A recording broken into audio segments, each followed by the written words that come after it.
I think investors are looking at this and saying, in the March quarter, with all the controversy and all the things going on, the company had record numbers on every metric. And I think the market's expecting more of the same. I think the issue for Facebook and for Mark is that the country is trusting them with the 2018 midterm elections. And if something goes wrong here, it's going to be really hard to give them a pass. And we know there's a lot of interference going on because it's already being reported.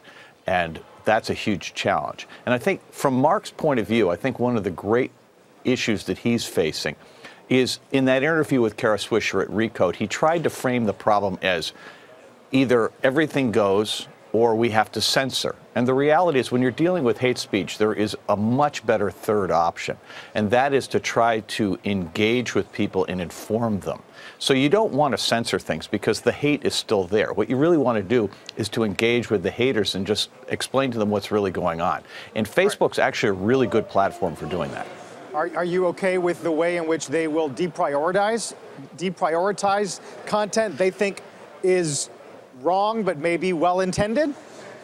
I honestly think that what they're doing right now is far too little and not nearly well enough thought out. I think they are in a public relations mode. They're trying to make the pain go away.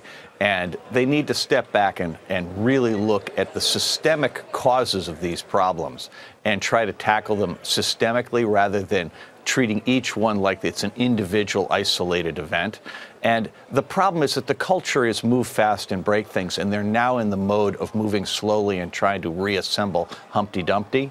And that's a really hard way to go about doing these things. Yeah, I think Zuckerberg tried to explain what he really meant initially by move fast and break things and how at least he hopes the culture has changed. That one Holocaust denier example in the interview getting a lot of attention, but there was a lot more to it.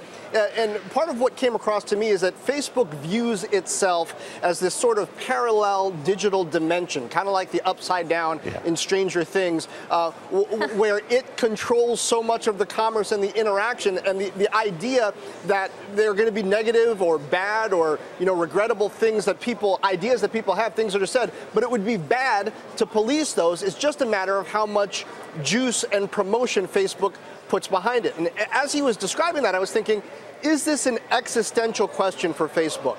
If it comes down to the idea that people aren't allowed to say false things, is there any AI that could be conceived that would be able to prevent that from happening? Would you just have to shut Facebook down if that became the standard? Well, John, I think that's a really, really important question, and I don't want to pretend that I know what the answer is. What I believe the problem is, though, is that Facebook approaches every problem as though there is a code or AI-based solution. And some of the problems that they've created, filter bubbles would be a perfect example, have gone beyond the reach of technology. If we think about this, approximately 1 person in 3 in the United States now identifies with an issue that is demonstrably false. And this could be something like, the anti-vax people or the flat earth people, but it's also people who deny that climate change is a man-made issue. And if you think about that, there's no technology solution for that. That requires human engagement and interaction. And so in my mind, Facebook's in the situation where it's created problems it's not in a position to solve.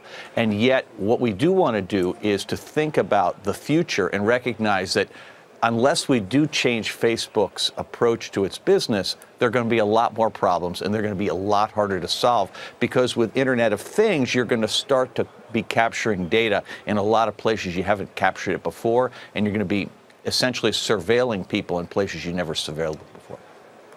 Roger, before we move on to our next topic with you, just to sort of dig into that a little bit further, and this idea of maybe you counter hate speech with correct information or an opportunity to educate, what exactly would that look like? Would that be something that Facebook is doing, or? Yeah, Morgan, it's a really great question. I think obviously it has to take place inside of Facebook.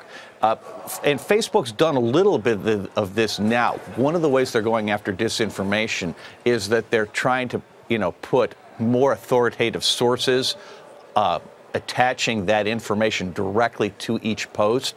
And I think that is a path.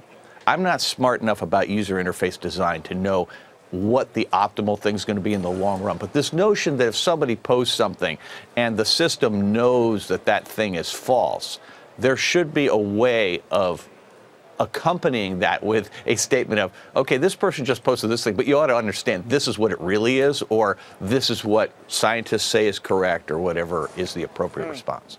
That is sticky stuff right there, man. Oh, yeah. No, I agree. We'll I don't think these problems are easy at all, and that's what we get Yep. for embracing technology before we understand its full implication.